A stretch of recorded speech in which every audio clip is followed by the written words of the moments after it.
salvación. Eres tu Señor, te necesito a ti. En desesperación, escuchas mi oración. Yo sé que estás aquí.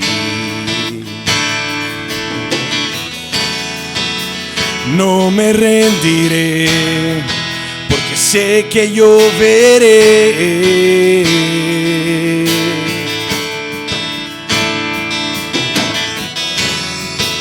en todo su esplendor la bondad de mi Señor.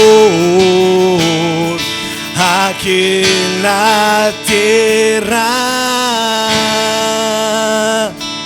porque bueno es Dios y su gran amor obra en mi favor sin límites. En debilidad fuerzas Él me da y me llevará de gloria en gloria.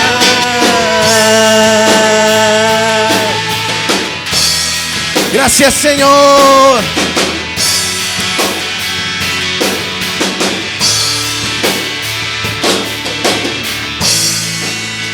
Tú me ayudador, castillo protector, en alto me pondrás. Acércame, Señor, acércame a ti, enséñame a vivir y hacer tu voluntad. Dile: no me rendiré, no me rendiré, porque sé que yo veré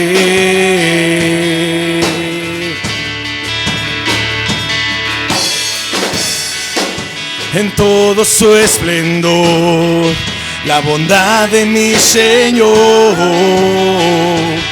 Aquí en la tierra, porque bueno es Dios y su gran amor obra en mi favor sin límites. En debilidad fuerzas Él me da y me llevará de gloria. Porque bueno es Dios y su gran amor obra en mi favor sin límites. En debilidad fuerzas Él me da y me llevará de gloria en gloria. Milagroso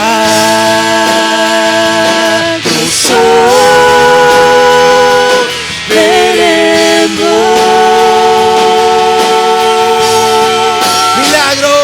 Milagroso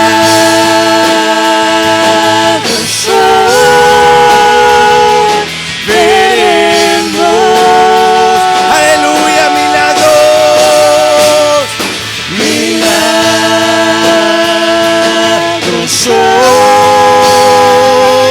veremos.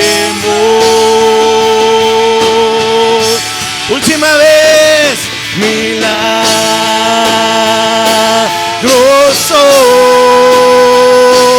veremos.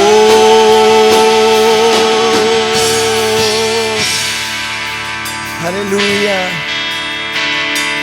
Porque bueno es Dios y su gran amor obra en mi favor sin límites. En debilidad fuerzas Él me da y me llevará de gloria. Vamos a decir una última vez. Porque bueno es Dios y su gran amor obra en mi favor sin límites. En debilidad fuerzas Él me da y me llevará de gloria en gloria. Gracias, Señor. Gracias, Señor, porque podemos confiar en ti, Señor. Podemos poner toda nuestra esperanza, Señor, en tus manos.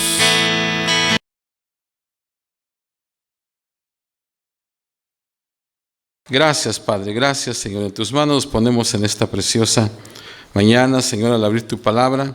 Ayúdanos, Padre Celestial. Tú conoces, Señor, el propósito que hay, Señor, en cada uno de estos mensajes. Y gracias, Señor, porque tú sabes, Señor, por qué nos hablas, de la manera que nos hablas, y que en esta mañana podamos estar atentos, Señor, a tu palabra, y que podamos, Señor, ponerla a nuestro corazón. Ayúdanos, Padre. Gracias, gracias, gracias, Señor. En Cristo Jesús lo pedimos. Amén. Quiero leer, hermanos, una porción en esta mañana en donde está basado el mensaje. Estamos, hermanos, en una serie que le hemos llamado Verdades Fundamentales de la Vida Espiritual. Y como les he dicho, ¿verdad? Son una serie de verdades que nos van a guiar en nuestro caminar desde aquí, ¿verdad? La tierra hasta que lleguemos al cielo. En esta mañana quiero que abran su Biblia, si tienen, en el libro de Santiago, capítulo 1, y ahí vamos a leer solamente unos versículos, que es a donde vamos a basar la palabra en esta hermosa mañana. Santiago capítulo 1, versos del 2 al 4, dice la palabra del Señor: hermanos míos, gozaos, en esta versión dice profundamente, cuando os halléis en diversas pruebas, sabiendo que la prueba de vuestra fe produce paciencia, pero tenga la paciencia su obra completa, para que seáis perfectos y cabales, sin que os falte cosa alguna. Amén. Pueden sentarse, hermanos, lo que tú están parados. Como les digo, estamos en una serie, hermanos, que le hemos llamado Verdades Fundamentales de la Vida Espiritual. Y en esta mañana, hermanos, vamos a ver una verdad que es muy importante, y el tema de esta mañana es no hay crecimiento sin lucha. No hay crecimiento sin lucha. Y como les digo, esto está basado en Santiago capítulo 1, versos del 2 al 4. Hermanos, yo creo que usted sabe esto, hermanos, que la vida es difícil. Y todos somos testigos de eso, porque vivimos, hermanos, en un mundo caído. Y por ese hecho, hermanos, nada trabaja como debería trabajar. El pecado ha manchado cada parte del universo físico y ha infectado, hermanos, profundamente la corriente sanguínea del ser humano. Somos testigos de todo eso, ¿verdad? Cada día. Y solamente escuchando en esta mañana las peticiones, o sea, hay tantas cosas que pasan en este mundo. Las cosas se rompen, nuestros cuerpos se cansan, nos hacemos viejos, morimos, gente matándose unos a otros, desintegración de matrimonios, y tantas cosas que pasan. Ahora, hermanos, esta verdad que vamos a ver en esta mañana nos lleva cara a cara con una realidad que algunos cristianos preferirían no hablar. Hermanos, en algunos círculos hoy en día existe, hermanos, la noción de que la vida cristiana es fácil. Pero ¿quién dijo, hermanos, que sería así? Jesús en una ocasión dijo que su yugo era fácil, ¿verdad? Y ligera su carga. Pero fue una comparación que hizo con los fariseos. Y de cualquier manera, hermanos, un yugo fácil, pues es un yugo de todas maneras. Él también habló de tomar tu cruz diariamente, negándote a ti mismo y siguiéndolo a Él. O sea, hermanos, no hay nada de fácil en eso. Ahora, antes de que me malentiendan, hermanos, debo apresurarme a decir que la vida cristiana es la mejor vida que existe, porque es la única vida verdadera. O sea, conocer a Cristo es conocer a Dios, Y conocer a Dios es tener vida eterna.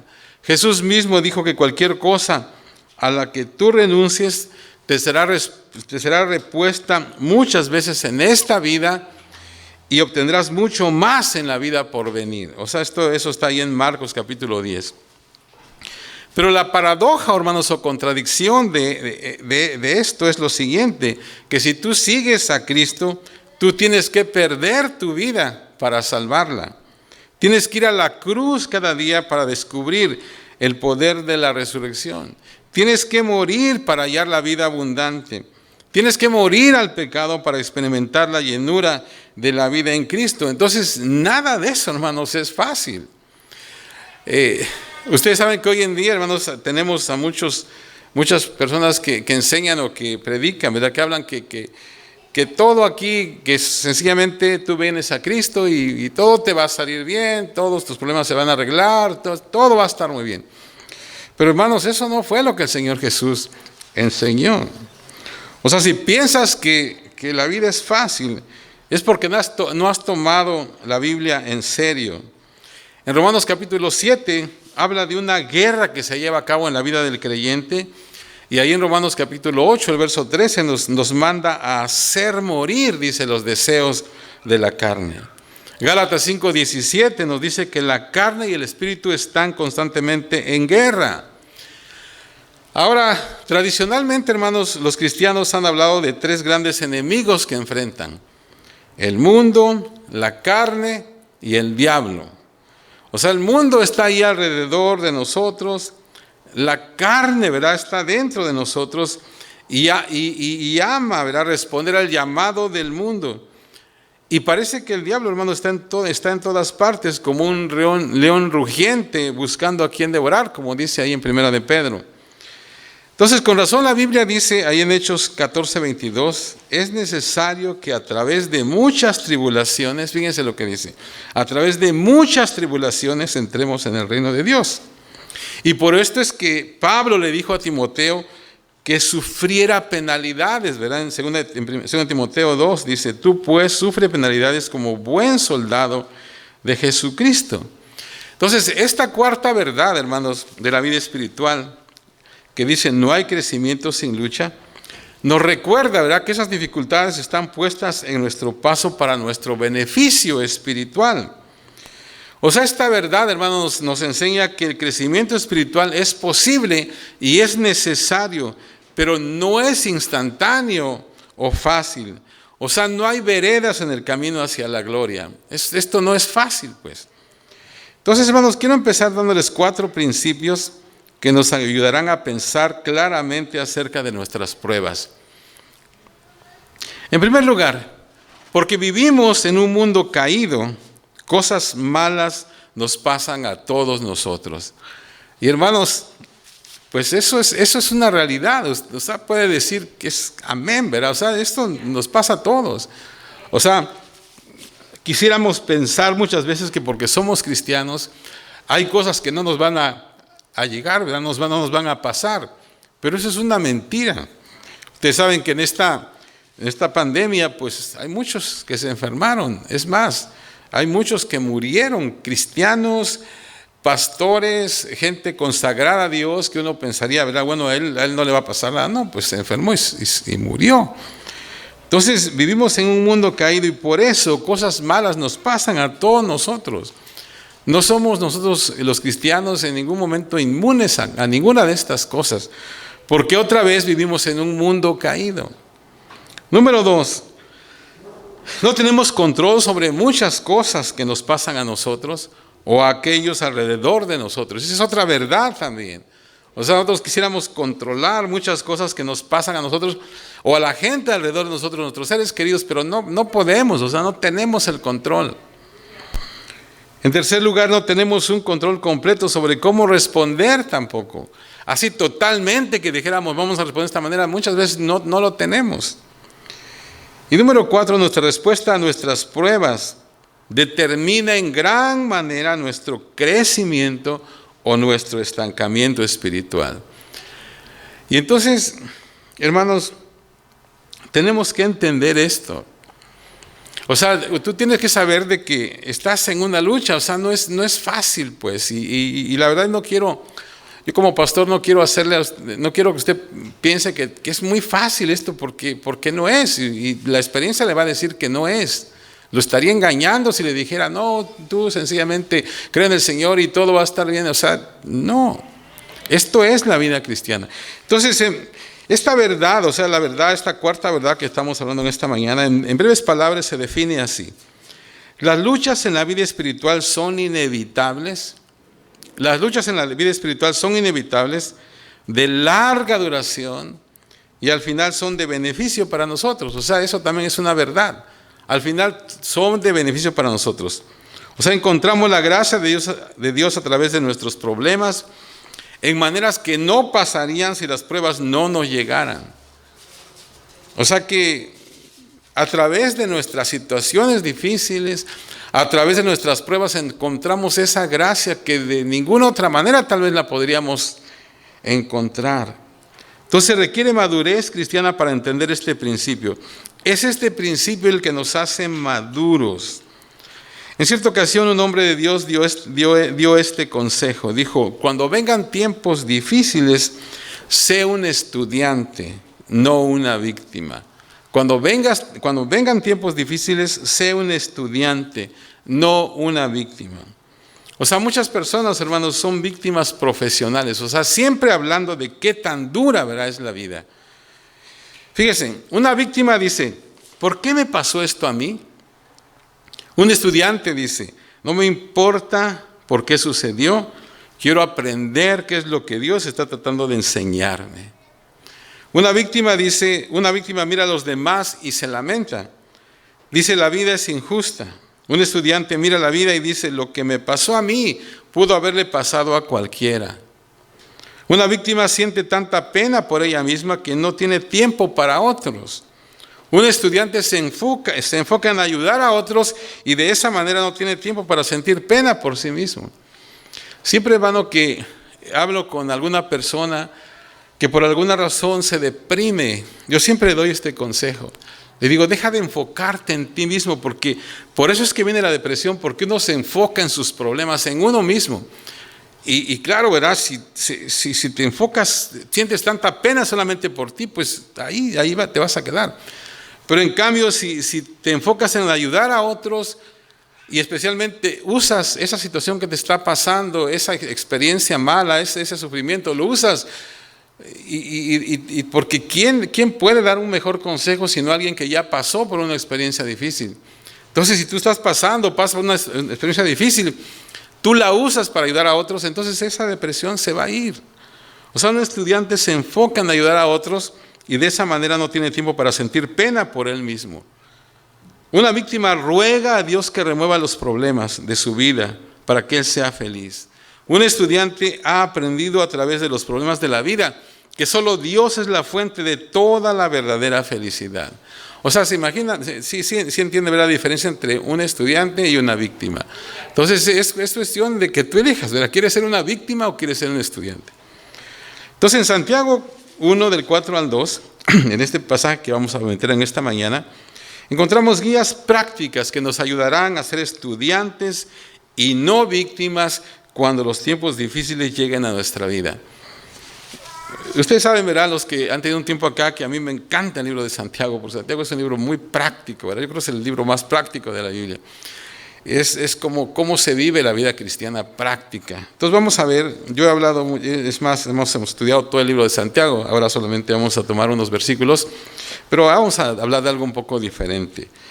Pero encontramos aquí guías prácticas, ¿verdad?, que nos van a ayudar a ser estudiantes y no víctimas cuando los tiempos difíciles lleguen a nuestra vida. Entonces, en primer lugar, encontramos el mandamiento. Dice el verso 2, hermanos míos, tened por sumo gozo cuando os halléis en diversas pruebas. Otra versión dice, hermanos míos, alégrense cuando tengan que enfrentar diversas dificultades. Santiago, hermanos, empieza recordándonos que tarde o temprano todos vamos a enfrentar dificultades de toda índole.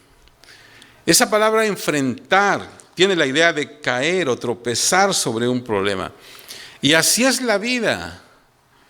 No importa quiénes seamos o a dónde vivamos, todos estamos expuestos a situaciones difíciles, diversas dificultades. ¿Cómo entonces deberíamos responder a estos tiempos difíciles que de repente vienen a nosotros? Bueno, Santiago nos ofrece lo que pareciera un consejo extraño, ¿verdad?, para nosotros. Él dice, alégrense, dice, regocíjense, tened por sumo gozo. Ahora, alguien podría preguntar, ¿es en serio, Santiago? O sea, ¿tienes alguna idea de lo que estoy pasando? Suena un tanto irrealista esto, casi imposible. Muchos, ¿verdad?, tendríamos muchas dificultades con este concepto. El pensamiento de alegrarse, de tener por sumo gozo, ¿verdad?, cuando los problemas vienen, no es una respuesta natural. O sea, si queremos una respuesta natural, podemos hablar de enojo, o de desesperación, o de queja, o de venganza, porque eso es lo natural cuando viene un problema. No es natural encontrar gozo en la dificultad, pero ese es el punto, precisamente. O sea, Santiago no está hablando de una reacción natural aquí. Él está hablando de una reacción sobrenatural, hecha posible por el Espíritu Santo, que nos capacita para ver y responder desde el punto de vista de Dios. Esa es la diferencia. O sea, no es una reacción natural, es una reacción sobrenatural. Entonces podemos incluir entonces que el tener por sumo gozo, alegrarse, es una elección consciente que hacemos cuando vienen tiempos difíciles. O sea, es una elección que tú haces, porque no lo vas a sentir. Y es probablemente una elección, ¿verdad?, que vamos a tener que hacer una y otra vez. O sea, no solamente una sola vez, sino que muchas veces vamos a tener que hacer esa elección de escoger el gozo. Y para hacerla vamos a tener que tener una amplia perspectiva de la vida, ¿verdad?, para entender de que lo que vemos en el momento que está pasando la situación difícil no es el capítulo final de la historia. O sea, que tenemos que tener esa perspectiva, ¿verdad? Esto no es el final, entonces pues lo voy a aceptar. Entonces, si podemos hacer la decisión de ver la vida de esa manera, entonces podemos hacer las siguientes declaraciones acerca de nuestras luchas y nuestros problemas. Fíjense, cuando vemos, ¿verdad?, desde la perspectiva de Dios y aceptamos, bueno, es Dios el que está obrando, entonces podemos hacer estas declaraciones. En primer lugar, podemos decir, esto es enviado de Dios. Y en segundo lugar, esto es necesario para mi crecimiento espiritual. O sea, la primera declaración refleja una alta visión de la soberanía de Dios, ¿verdad? Hemos hablado de esto, acuérdense que hablamos de que Él es Dios y no nosotros. O sea, Él es soberano, ¿verdad? Él puede hacer lo que Él quiera. Entonces, cuando decimos esto es enviado de Dios, eso refleja una alta visión de la soberanía de Dios. O sea, todo lo que nos pasa, ella sea causado por Dios, o permitido por Dios, o enviado por Dios. Si verdaderamente crees eso, si verdaderamente creo eso, entonces me puedo mover a la segunda declaración y empezar a mirar formas de crecer espiritualmente. Ahora, hay un consejo práctico aquí. No te confíes de tus sentimientos. No te confíes de tus sentimientos. Cuando aquellos a quienes amas están en un gran dolor, o cuando enfrentes una tragedia, o cuando tus amigos se vuelvan en contra de ti, o cuando pasen muchas cosas en tu vida, tus sentimientos no van a ser una guía confiable. No te vas a sentir gozoso o agradecido o lleno o confiado, ¿verdad? Normalmente. En ese momento de lo que estás lleno es de emociones negativas. Entonces, por lo tanto, no juzgues las circunstancias por tus sentimientos. O sea, juzga tus circunstancias por el Espíritu Santo y la palabra de Dios. O sea, no podemos, hermanos, en los momentos difíciles, los momentos de prueba, de dificultad, no podemos confiar en nuestros sentimientos porque no son confiables. Entonces, cuando tú juzgas tus circunstancias por el Espíritu Santo y por la palabra de Dios, entonces surge una poderosa conclusión. Y tú dices, estas grandes pruebas me dan una gran esperanza de que Dios trae un gran beneficio para mí. El ver las cosas a la manera de Dios no cancela tus pruebas, no las elimina, pero transforma tu evaluación a esas pruebas. O sea, que puede ser que sigan ahí, ¿verdad? Que estén, pero la manera en que tú las ves va a ser diferente. Las vas a ver de forma diferente porque crees que Dios intenta a través de ellas darte un gran beneficio que no vendría de ninguna otra manera. Entonces, gózate porque Dios está en control.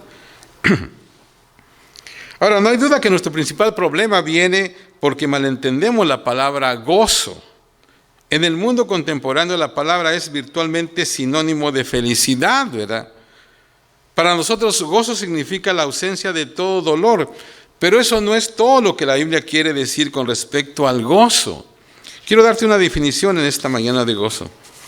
El gozo es una satisfacción profunda que viene de conocer que Dios está en control, aun cuando mis circunstancias parecen estar fuera de control. O sea, si tú puedes entender esto, va a cambiar tu perspectiva. El gozo es una satisfacción profunda de conocer que Dios está en control, aun cuando mis circunstancias parecen estar fuera de control. O sea, la clave para el gozo es saber que Dios está en control. O sea, si tú sabes eso, puedes estar satisfecho a un profundo nivel, aun cuando llores sobre lo que está pasando alrededor de ti, aun cuando llores por lo que está pasando no solamente alrededor de ti, sino que en ti. Hay una historia, hermanos, que nos puede ilustrar esto, y está en 2 de Samuel capítulo 12, y es la historia de la muerte de un hijo de David. Ustedes verán que conocen la palabra. Esta historia empieza en el capítulo 11 de 2 de Samuel. David, ustedes saben que comete un pecado, ¿verdad? Con una mujer llamada Betsabé, comete adulterio con ella, y luego después manda matar al esposo de esta mujer, luego se casa con esta mujer y tiene un hijo. Pero Dios no estaba contento con el pecado de David y manda a Natán el profeta a decirle a David que el niño moriría. Dice la Escritura que Dios hirió al niño y este niño enfermó gravemente. Yo siempre, cuando leo ese pasaje, ¿verdad?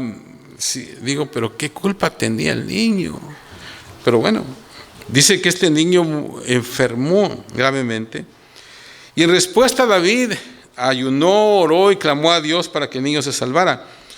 Dice la Biblia, ¿verdad?, que se tiró al suelo y estuvo así 7 días llorando delante de Dios.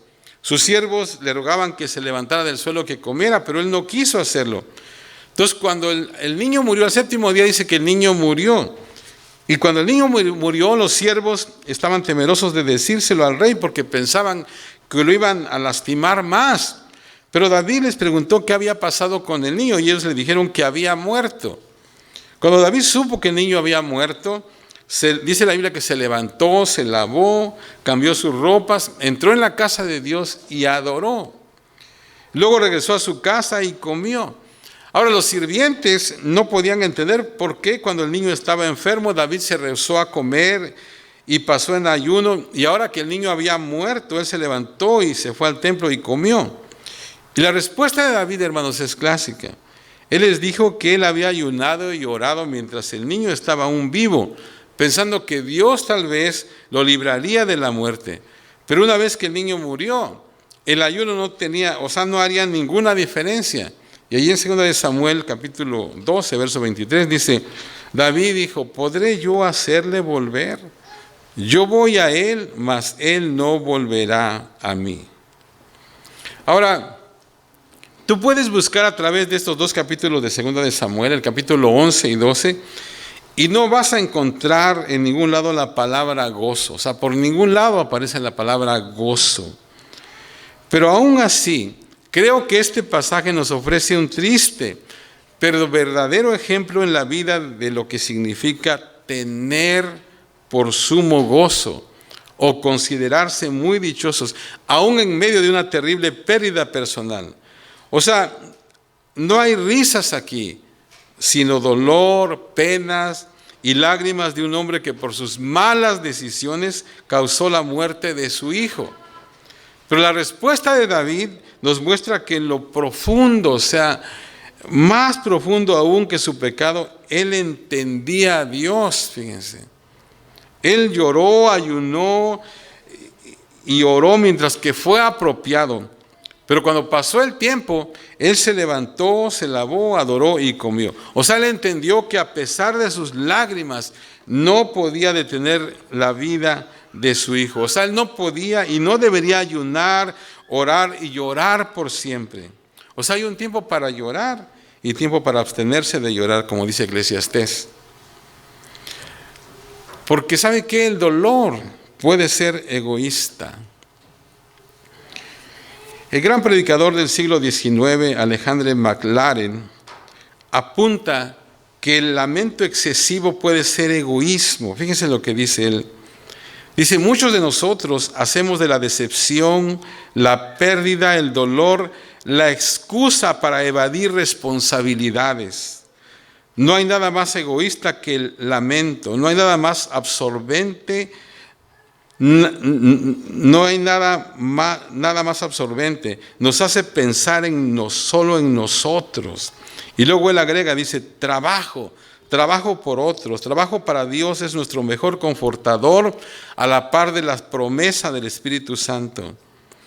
Y él sigue diciendo, no hay nada que aligere la carga de una larga vida de lamento como hacer de ello el estímulo a una larga vida de devoción. Y si nuestra paciencia hace su trabajo perfecto, no va a hacer que nos sentemos con las manos cruzadas, llorando por los días que ya no existen, sino que nos conducirá a un heroico y energético servicio. En medio de ello vendrá alguna sombra de consolación o al menos algún alivio para el dolor. O sea que, entonces la pregunta práctica es, ¿cómo podemos seguir adelante cuando el dolor nos da una visita? ¿Qué podríamos hacer cuando la tragedia nos pega y sentimos rendirnos? Quiero darle 5 sugerencias en esta mañana. En primer lugar, acuérdate de las promesas de Dios. Acuérdate de las promesas de Dios. Eso simplemente significa descansar en la palabra de Dios.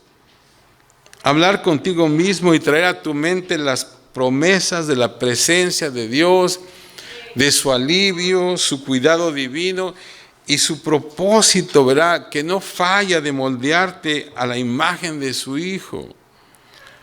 O sea, en las horas más oscuras, las promesas no vendrán fácilmente. O sea, tú necesitas hacer lo que sea para alimentar tu alma con la palabra de Dios. O sea que, pero tienes que acordarte, ¿verdad?, de las promesas de Dios. En segundo lugar, da gracias por lo que puedes dar gracias. O sea, hay tiempos, hermanos, cuando el dar gracias parece casi algo imposible. Y en algunas ocasiones tal vez pareciera algo malo dar gracias por algo que me pasó. ¿Daremos gracias por el pecado? No, ¿verdad? Nunca. Pero si tú no puedes dar gracias a Dios por el 99% de lo que te está pasando, enfócate en el 1% que ves claramente y da gracias a Dios por eso. Siempre hemos dicho, ¿verdad? Yo siempre he dicho aquí que por muy mal que te esté yendo, siempre hay algo, ¿verdad?, por el cual puedes dar gracias. Y por otro lado también, ¿verdad? Por otro lado también es verdad, por muy bien que te está yendo en la vida, siempre hay alguna cosa que no está bien, ¿verdad? Hay algo siempre. Esa es la vida, pero por otro lado, por muy mal que te esté yendo, o sea, si no puedes dar gracias por el 99% de lo que está pasando, pues por ese 1% positivo, dale gracias a Dios. Número 3, rechaza rendirte a la amargura y a la desesperación. Aquí hablo de las elecciones conscientes del corazón. O sea, muchas veces hablamos como si estuviéramos involuntariamente, ¿verdad?, abrumados y no tenemos otra elección más que amargarnos, enojarnos. O no tenemos más remedio que renunciar a nuestra fe en Dios. Pero eso al final, hermanos, no nos va a ayudar para nada. Mejor deberíamos decir, yo podría ceder a la ira, pero por la gracia de Dios voy a elegir un camino más alto. Podría dar la espalda a mi Señor, pero no lo voy a hacer. O sea que rechaza rendirte a la amargura y a la desesperación. Y luego escoge creer en Dios. Y eso significa exactamente eso, ¿verdad? Creer en Dios, creer en su bondad, creer en su amor. La fe, ¿verdad?, es una elección hecha en el corazón. Si tú quieres creer, tú vas a creer. Y entonces Dios va a mandar ángeles en tu ayuda, pero tienes que decidir que vas a creer. Y luego entonces disponte a seguir tu vida. Eso es lo que hizo David. Eso es lo que debemos hacer. La tristeza es buena y propia, es sanadora y aún digna, pero después que la tristeza ha hecho su trabajo de sanidad y ayuda, entonces necesitamos movernos. O sea, el pasado ya se fue y no podemos ir hacia atrás. O sea, no trates, tú no puedes vivir en el ayer y aún no puedes vivir en el hoy. La voz de Dios nos llama hacia adelante, o sea, siempre hacia el mañana. Hay un principio, hermanos, que se conoce como la primera ley del progreso espiritual, y es el siguiente: no puedo ir atrás, no puedo quedarme aquí, necesito ir hacia adelante. O sea, sencillamente, aun si queremos ir atrás, no podemos, y no podemos quedarnos a donde estamos. O sea, el llamado de Dios es siempre hacia adelante, moviéndonos, ¿verdad?, en fe a un futuro desconocido. Y eso no es fácil, pero es algo que se requiere hacer. Y cuando lo hacemos, entonces vamos a descubrir una fuente de gozo brotando, ¿verdad?, para refrescar nuestras almas mientras marchamos hacia adelante con el Señor. Entonces el mandamiento entonces es: hermanos míos, tened por sumo gozo cuando os halléis en diversas pruebas. Ahora, ¿por qué? Y aquí en segundo lugar vemos la razón. ¿Por qué tenemos que hacerlo? La razón, el verso 3 dice: sabiendo que la prueba de vuestra fe produce paciencia. O sea, por eso es que tenemos que tener mucho gozo, porque la prueba de vuestra fe va a producir paciencia. Cada palabra en este verso, hermanos, es importante, es crucial. La palabra sabiendo, otra versión dice ustedes saben, no se refiere a un conocimiento intelectual, lo que algunas veces llamamos aprender de un libro, ¿verdad?, sino que aquí se refiere a un conocimiento del corazón, la clase de conocimiento ganado por años de experiencias. Algunas cosas, ¿verdad?, las aprendemos de los libros, pero otras las aprendemos, ¿verdad?, en la escuela de la vida. O sea que mientras más vives vas a aprender muchas cosas. Esta lección viene de la vida diaria. Dios quiere que pongamos nuestra fe a prueba. La palabra probar, y eso ustedes lo saben, ¿verdad?, se refiere al proceso por el cual el oro es purificado, con el fin de separar el oro de la escoria, ¿verdad? El mineral se coloca en un horno y se calienta hasta que se funde. La escoria entonces sube a la superficie y es quitada, dejando solo el oro puro. O sea, esa es la imagen de lo que Dios está buscando en nosotros, ¿verdad? Y en lo que se llama nuestras pruebas de fuego. Todos tenemos que someternos a algún tiempo en el horno, o sea, tarde o temprano. Y algunos de nosotros vamos a pasar un tiempo extendido en el horno de la aflicción. Y yo creo que algunos aquí tienen experiencia o tenemos experiencia en eso. Pero el resultado es el oro puro de un carácter parecido al de Cristo. Job habló de su experiencia cuando él declaró acerca del Señor. Él, fíjense lo que dijo: mas Él conoce mi camino, me probará y saldré como oro. ¿Qué es lo que está Dios tratando de hacer cuando permite a sus hijos ir por pruebas difíciles y profundos sufrimientos? O sea, ¿qué es lo que está tratando de Dios hacer? Hay muchas respuestas a esta pregunta. En primer lugar, Dios quiere limpiarnos del pecado y purificarnos de iniquidad. En segundo lugar, Dios usa el sufrimiento para probar nuestra fe. O sea, vas a obedecer a Dios en la oscuridad. Vas a servir a Dios cuando las cosas no salen como lo planeaste. Te vas a sostener de la verdad cuando sientes rendirte. O sea, hay mucha gente que por eso a veces les gusta, ¿verdad?, que uno les diga todo va a estar fácil, porque esto nada es fácil, hermano. O sea, servirle a Dios, cantar, todas esas cosas, cuando todo va bien es muy fácil hacerlo. Pero Dios a veces usa el sufrimiento para probar nuestra fe. Y otra vez, vas a obedecerlo, vas a servirlo, te vas a sostener en Él en medio de los problemas o cuando sientes rendirte. En tercer lugar, hermanos, Dios usa tiempos de dificultad para hacernos humildes.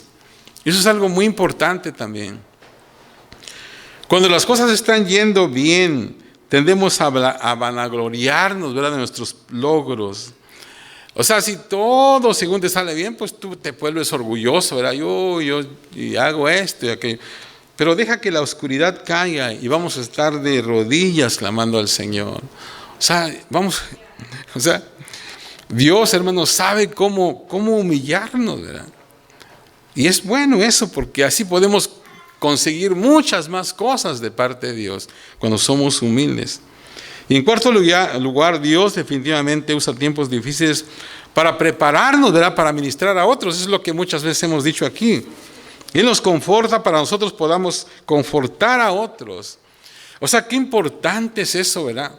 Si tú nunca pasas ningún problema, pues ¿cómo vas a poder ayudar a alguien que tal vez lo está pasando? ¿Cómo? Sencillamente con teoría solamente. Pero cuando lo has pasado, cuando has estado ahí, tú sabes, ¿verdad?, lo que ha pasado. Entonces tú puedes ministrar, tú puedes ayudar. Hay muchos cristianos cuyo ministerio ha venido de compartir con otros cómo Dios los ayudó a ellos en tiempos de crisis. O sea que todo esto es ganancia para nosotros, aunque no es fácil hacer esto.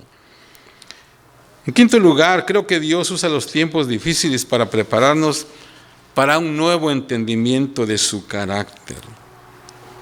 Definitivamente esto es verdad, hermanos. En el horno descubrimos la bondad de Dios de una manera que nunca experimentamos antes.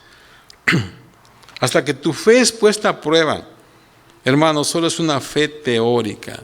O sea, tú nunca sabrás lo que crees hasta que vengan los tiempos difíciles. Entonces lo sabrás para bien o para mal. O sea, hasta entonces tu fe es especulativa porque no se ha probado. O sea, puedes hablar del cielo si quieres, pero tú descubrirás si crees o no cuando tu fe sea probada. El gran designio de Dios, hermanos, es producir perseverancia en nosotros. La palabra griega es upomone, algunas veces traducida como resistencia o firmeza o paciencia. En el libro de Apocalipsis, esta palabra describe la fe de aquellos santos que no aceptaron la marca de la bestia. Entonces, por lo tanto, describe a un cierto tipo de fe probada en combate, que se mantiene bajo el fulminante fuego del enemigo y no sale huyendo. William Barclay, que es el gran comentarista del Nuevo Testamento, nota que en la iglesia primitiva los mártires se ganaron el respeto de los no creyentes porque en el momento de la muerte ellos tenían esa cualidad. Dice, hasta el final ellos murieron con su fe intacta. De ellos fue dicho que ellos morían cantando. O sea que esa cualidad, ¿verdad? Esa cualidad de mantenerse, o sea que eso como una distinción de los mártires, ¿verdad? Y por eso se ganaban el respeto de los no creyentes, porque en el momento de la muerte ellos tenían esa cualidad de seguir creyendo. Entonces, hermanos, el mandamiento es, hermanos míos, tened por sumo gozo cuando os halléis en diversas pruebas. Luego la razón, ¿por qué? Sabiendo que la prueba de vuestra fe produce paciencia. Y ahora entonces, en tercer lugar, está la promesa. El verso 4 dice, mas tenga la paciencia su obra completa para que seáis perfectos y cabales sin que os falte cosa alguna. O sea, hay un proceso envuelto en nuestras pruebas que nos conduce a un producto. La perseverancia o paciencia requiere trabajo, requiere fe y una profunda determinación de sostenerse en nuestra fe, aún, ¿verdad?, cuando el mundo parezca desintegrarse alrededor de nosotros. La perseverancia dice, no me rendiré, no importa lo que pase o que tan mal, ¿verdad?, sea la vida. Me voy a sostener porque lo prometí y porque creo que el Señor tiene algo preparado para mí. Entonces la recompensa a esa perseverancia es madurez espiritual genuina. Cuando las pruebas han terminado, sobra en nosotros. No tendremos falta de nada de lo que Dios quiere que tengamos. O sea, si necesitamos fe, la tendremos. Si necesitamos esperanza, la tendremos. Si necesitamos amor, lo tendremos. Si necesitamos alguno de los 9 frutos del Espíritu mencionados en Gálatas 5, se producirá en nosotros. No quedará nada fuera, nada quedará atrás. Ahora, el gran peligro, hermanos, es que vamos a tratar a veces de acortar el proceso corriendo de nuestros problemas, ¿verdad? A veces es lo que pasa. ¿No le ha sucedido a usted alguna vez, hermano, que cuando está en una prueba así como que de momento dice, ya no quiero esto y hace alguna otra cosa? Yo siempre les he dicho, ¿verdad?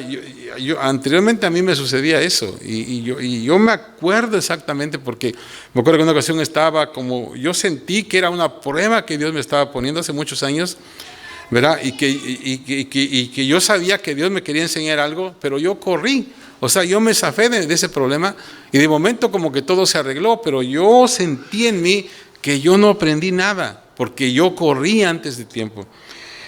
Entonces, ese es el peligro, que vamos a tratar de cortar el proceso corriendo nuestros problemas. Fíjense, hay un hombre, Eugene Peterson, ¿verdad? Que como que él hizo este comentario que se llama The Message. Él traduce la parte de ese texto de esta manera. Ahí donde dice, mas tenga la paciencia su obra completa, él lo traduce de esta manera. Dice, no trates de salirte de algo prematuramente. O sea, es lo que más o menos quiere decir. La versión esa de Message es como un paráfrasis de la Biblia.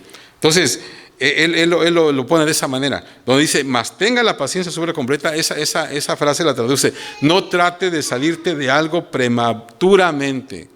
O sea que es un buen consejo, pero no es siempre fácil de seguir, porque como les digo, a veces nosotros cuando estamos en la prueba, ¿verdad? Cuando estamos en la lucha, pues queremos correr.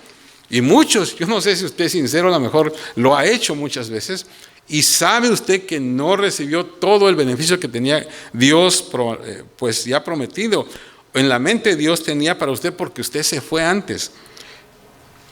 Ahora, déjeme cerrar este mensaje con algunas palabras de conclusión. Las pruebas vienen y vendrán a nosotros eventualmente. Hay algo que no podemos saber y algo que podemos saber. En primer lugar, no siempre podremos saber por qué las cosas pasan de la manera en que pasan. O sea, no, hermanos, no importa qué tan dura tratemos de entender lo que pasa, siempre habrá muchos misterios en la vida. O sea, mientras más grande sea la tragedia, más grande será el misterio. Dios no se explica a nosotros. Por eso decimos, verá que un día cuando estemos en el cielo, cuando estemos con el Señor, ahí todas nuestras dudas se van a aclarar. ¿Y por qué pasó esto? ¿Por qué me pasó esto? ¿Por qué esta vida? ¿Por qué? Ahí se va a aclarar. Pero, hermanos, mientras estemos en la tierra, hay muchas cosas que no vamos a saber. Al ir por la vida podemos mirar atrás y ver muchos como espacios que desearíamos llenarlos nosotros mismos. Pero la gran mayoría, la mayor parte del tiempo, cargamos esos espacios sin llenar todo el camino hacia el cielo. Número 2, cuando vienen tiempos difíciles, podemos saber que Dios está obrando en nuestras pruebas para nuestro beneficio y para su gloria. Eso sí lo podemos saber, ¿verdad? Que Dios está obrando en nuestras pruebas para nuestro beneficio y para su gloria. El decir esto no es decir nada más que las palabras de Romanos 8:28, ¿verdad? Que para los hijos de Dios dice, todas las cosas les ayudan a bien. Algunas veces lo vemos, a menudo simplemente tenemos que tomarlo por fe, pero es la verdad, ya sea que lo creamos o no. Entonces, por lo tanto, nos quedamos con las simples palabras de esta verdad de la vida espiritual. No hay crecimiento sin lucha. Mientras vivamos en un mundo caído, hermanos, no podemos pelear contra esta verdad y ganar. Nuestros brazos son muy cortos para pelear con Dios. Hay dos grupos de gente. Primero, están aquellos que son tímidos, aquellos que temen a los problemas de la vida. El mensaje para ti es, anímate, no temas. Nada puede tocarte que no pase primero por las manos de tu Padre Celestial. ¿Lo puedes creer, hermano, esta mañana? Nada puede tocarte que no pase primero por las manos de tu Padre Celestial. Aunque la flecha tal vez sea disparada por el enemigo, no puede tocarte a menos que sea la voluntad de Dios. Y tu Padre que te ama nunca te va a dar más de lo que tú puedas soportar. Aunque tal vez sientes que estás más allá del límite, pero no es así. Dios, hermanos, mide sus pruebas junto con sus bendiciones. Si Él te elige, no es para destruirte, sino para desarrollar en ti el oro del carácter de Cristo. Y en segundo lugar, ¿qué podemos decir de aquellos que están sufriendo ahora mismo?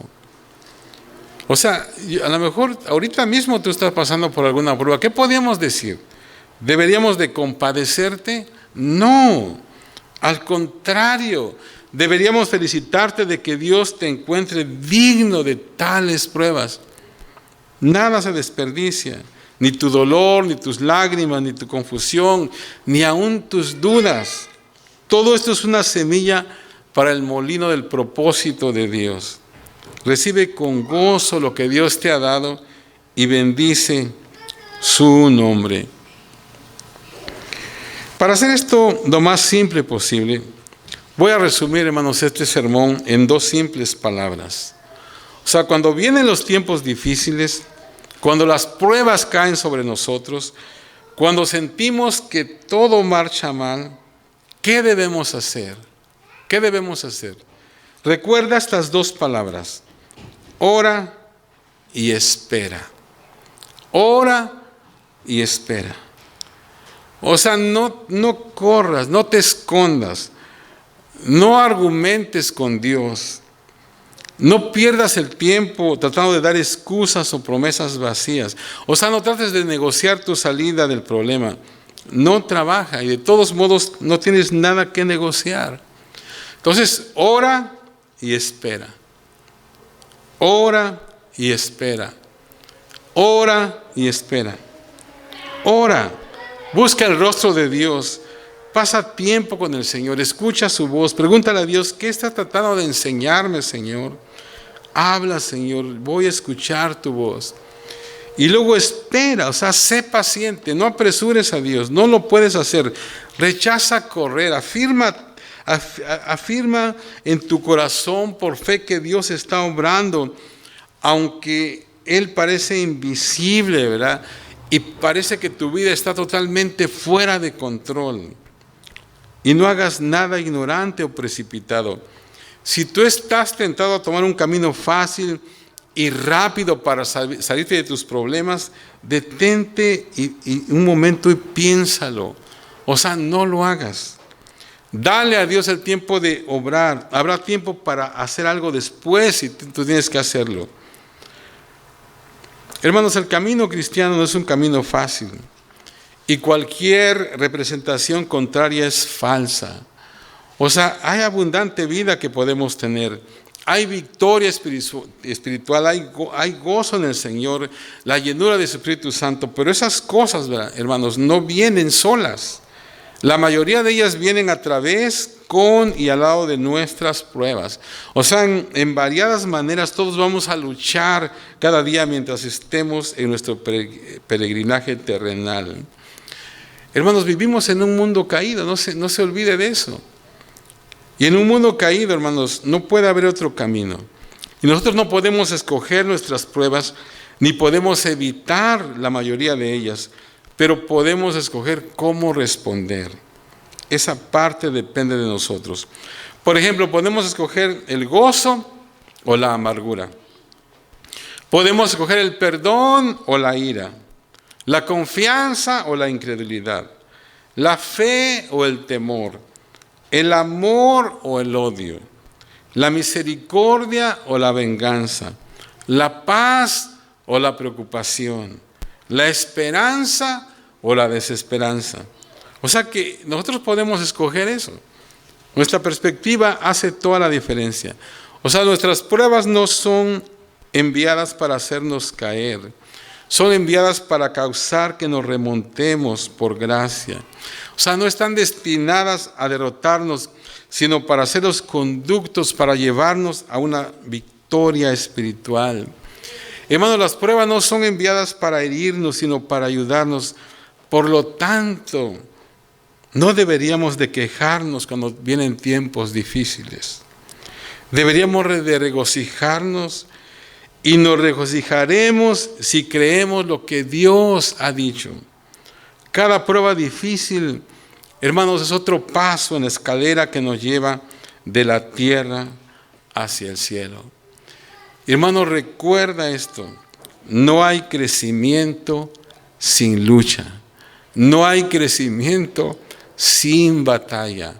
Y esta, hermanos, es otra de las verdades fundamentales de la vida espiritual. Hermanos, cuando alguien está pasando alguna prueba, ¿verdad? Cuando alguien está pasando una dificultad, pues esa persona, y todos, hermanos, queremos que salga ya.